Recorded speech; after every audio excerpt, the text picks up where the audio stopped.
Assalamualaikum warahmatullahi wabarakatuh. Nama saya Nur Hidayah binti Zakaria, memegang nombor metrik 2766902 daripada kumpulan 1. Kami akan menjelaskan tentang isu pengamalan SOP semasa COVID-19 di Malaysia.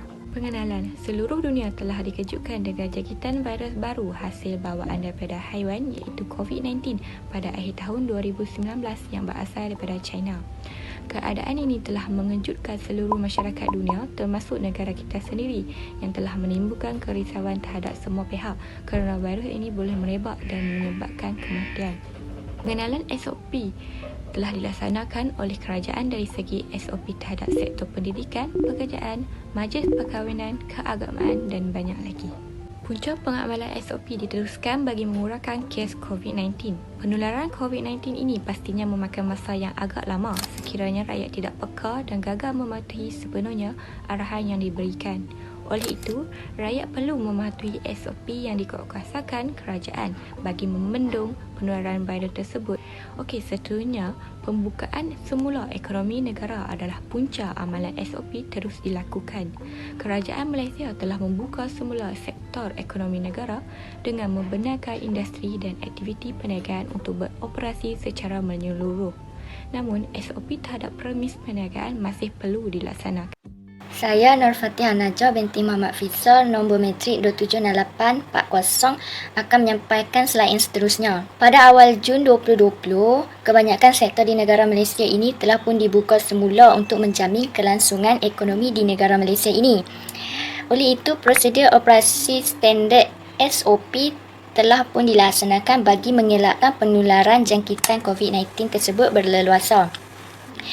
SOP ini dijalankan di premis-premis perniagaan dan sektor-sektor yang tertentu untuk mengurangkan penularan wabak tersebut. SOP yang telah diamalkan adalah seperti memakai pelitup muka, mask, mengamalkan jarak 1 meter, menggunakan hand sanitizer, mengecek suhu sebelum masuk dan juga mengimbas kod QR melalui aplikasi yang telah pun disediakan iaitu MySejahtera. Seterusnya, SOP ini dijalankan juga kerana sikap sesetengah individu juga yang menjadi punca SOP ini dijalankan. SOP ini diperketatkan untuk membasmi virus tersebut. Pihak kerajaan Malaysia juga telah mengambil keputusan terus untuk mengetatkan penguasaan SOP di mana individu yang tidak memakaikan pelitup muka akan dikenakan denda sebanyak RM1000 ataupun dipenjara.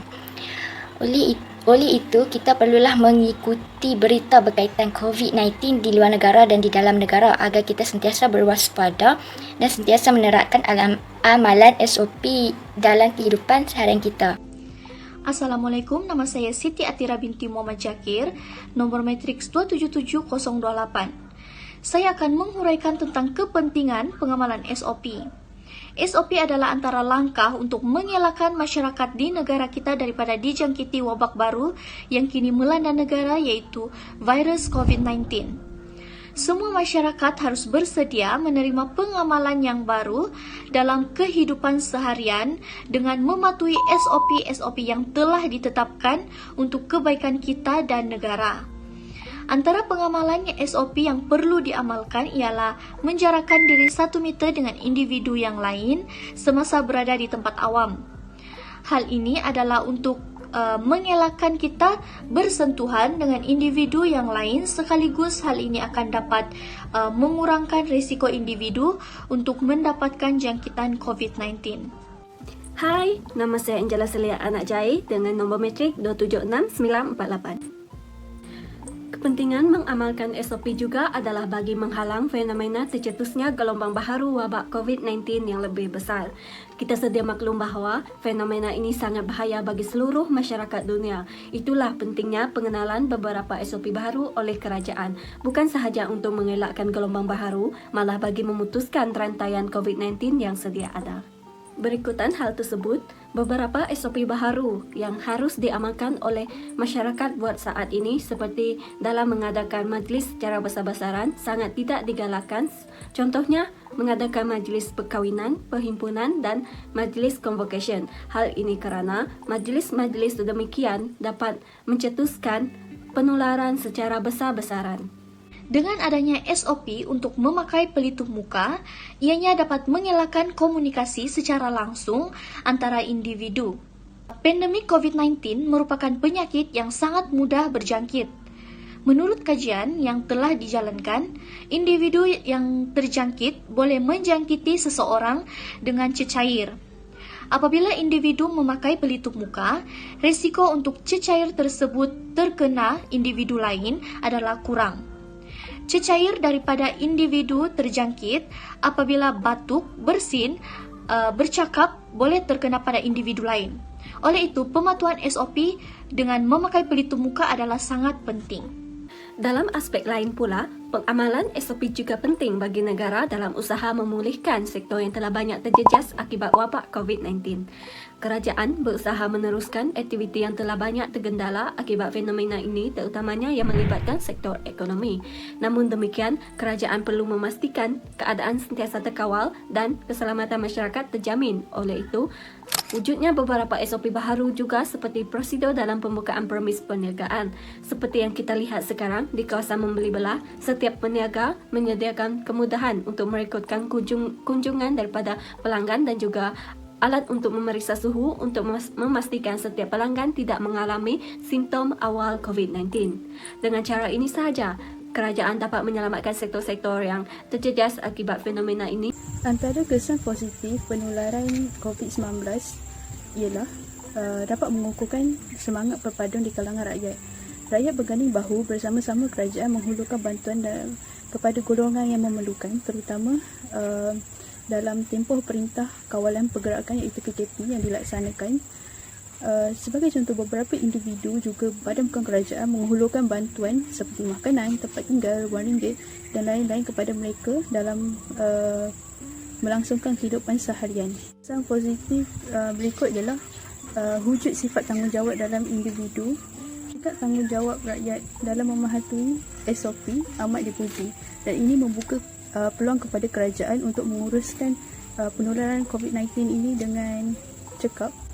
Kesan positif pandemik COVID-19 yang seterusnya ialah semangat patriotisme menyokong produk tempatan. Akibat penularan pandemik COVID-19 memberi dampak yang buruk kepada kestabilan ekonomi negara, secara tidak langsung berlaku peningkatan kos sara hidup yang drastis. Hal ini menyebabkan rakyat mengubah cara hidup dan corak pembelanjaan dengan menyokong dan membeli produk barangan tempatan bagi menjimatkan pembelanjaan seharian dan dapat mengurangkan pengaliran keluar mata wang negara. Kesan positif pandemik COVID-19 yang terakhir ialah norma baru dalam pendidikan. Hal ini dikatakan demikian kerana pelajar dapat belajar benda baru berkaitan dengan teknologi yang canggih mengikut arus semasa disebabkan platform pelajaran secara atas talian dilakukan. Pelajaran norma baru ini amat efisien kepada para pengajar dan para pelajar kerana hanya perlu kekal di rumah dan tidak perlu keluar.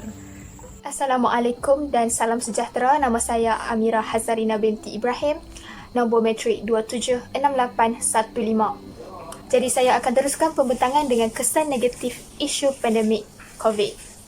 Antara kesan negatif isu tersebut kepada semangat nasionalisme dan juga patriotisme adalah hubungan masyarakat menjadi renggang. Masyarakat terpaksa hidup dalam norma baru, kehidupan baru ataupun cara hidup yang baru. Justru sikap sesetengah individu yang saling menunding jari antara satu sama lain menyebabkan semangat patriotisme dalam diri semakin luntur. Perkara ini berlaku apabila tidak adanya sefahaman antara satu sama lain, tidak kira agama maupun bangsa.